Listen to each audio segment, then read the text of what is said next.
So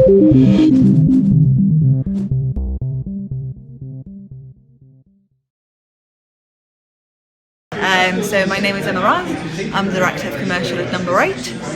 NumberEight is on-device contextual intelligence platform. Basically what we do is we take the raw sensors, or the sensors that exist on the mobile phones, and understand and use them to better understand the physical environment of the user using the app, the phone, without needing any type of PII on them, and really understand their almost physical environment. So if we're thinking of contextual, or MobX rather, which is mobile context, is instead of just understanding what they're doing within the virtual reality of the game, but actually understanding if they're commuting while they're playing, or if they're working, like basically taking a break from work, or if they're walking or shopping at the same time.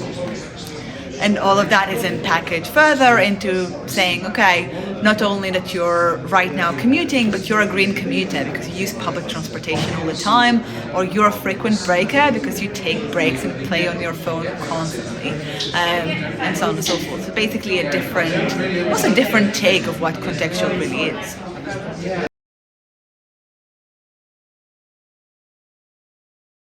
The easy answer, we say, like, it came up post IDFA, post iOS 14.5 regular kind of shift there, and the restructuring, rethinking what privacy really means. So contextual basically offers a different path to understanding or to using the ID. That being said, contextual is still something that we're exploring and understanding what it really means. As we saw, like in this conference, there was quite a few views about what contextual is, and there's quite a few information or still work to be developed to really maximize the value of contextual.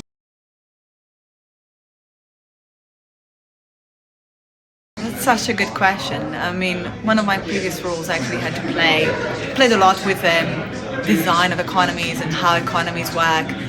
And economies are a very complex thing. We need to really think of what is economy? It's about exchange of value, right?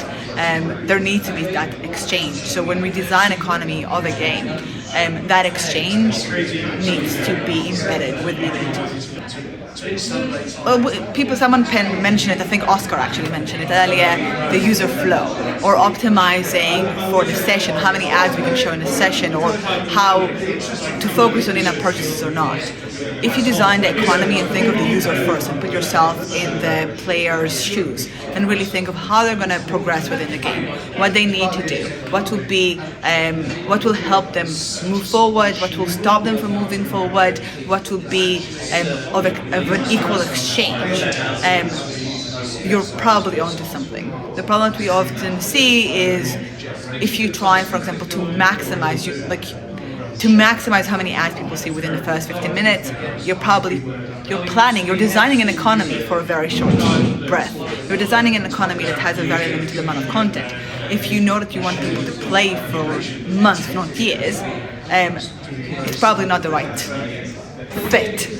Same as if you're wanting to, you want in-app purchases and you're imagining there's no other way, you want to just have in-app purchases. A lot of the time ads can be used to encourage people to buy, whether it's rewarded video or even in-game advertising. In-game advertising, the main value, or a big value of it, is how embedded and how part of the game design it is. It becomes an integral part of it. If you're able to keep that integrity and to deliver a really good experience, it's not like the entire experience, the overall experience is just really positive. So I think it's basically designing economies with conscious intention.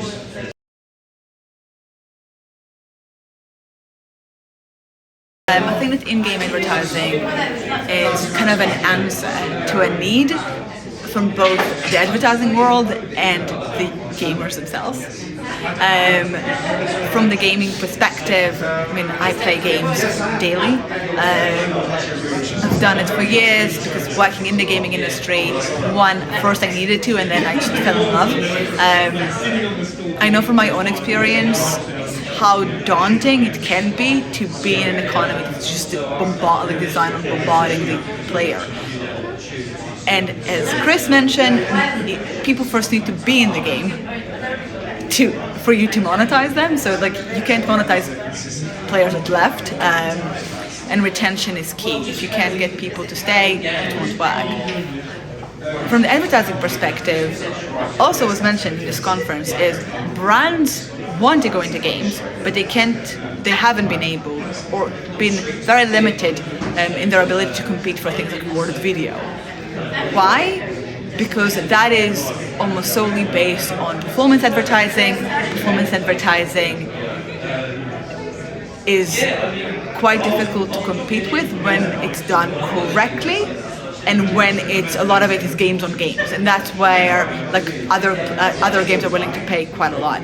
When you're looking at adding brands and having that brand exposure, basically the placement of in-game is kind of ideal. It's kind of a merger. Why? Because it's really similar to how we're already used to consuming brand experiences, and it's kind of within what we expect, which is actually a good thing.